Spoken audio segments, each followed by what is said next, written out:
कुमठा नाका परिसरातील स्वागतनगर रोडवर मंडपासमोरील स्वागत कमानीवर झेंडा लावताना विजेचा धक्का लागून एका तरुणाचा मृत्यू झाला। कुमठा नाका परिसरातील स्वागतनगर रोडवर मंडपासमोरील स्वागत कमानीवर झेंडा लावताना विजेचा धक्का लागून एका तरुणाचा मृत्यू झाल्याची दुर्दैवी घटना बुधवारी सायंकाळी 7:30 वाजण्याच्या सुमारास घडली।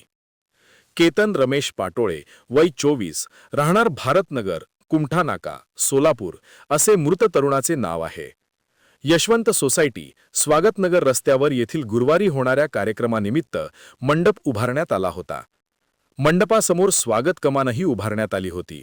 या कमानीवर झेंडा लावण्यासाठी केतन वर चढला होता। झेंड्यासाठी वापरण्यात आलेल्या कापडाला स्टीलचा पाईप जोडलेला होता। सुमारे 20 ते 25 फूट उंच असलेल्या या कमानीच्या बाजूलाच विद्युत प्रवाह वाहून नेणारी तार होती।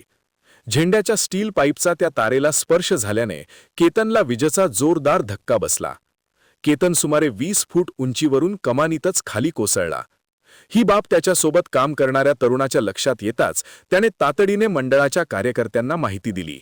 दरम्यान उमेश पाटोळे यांनी केतन याला उपचारासाठी शासकीय रुग्णालयात दाखल केले। मात्र डॉक्टरांनी तपासणीनंतर तो उपचारापूर्वीच मृत झाल्याचे घोषित केले। केतनच्या पश्चात आई असा परिवार आहे। घटनेची माहिती मिळताच त्याचे मित्र व नातेवाईकांनी शासकीय रुग्णालयात मोठी गर्दी केली होती।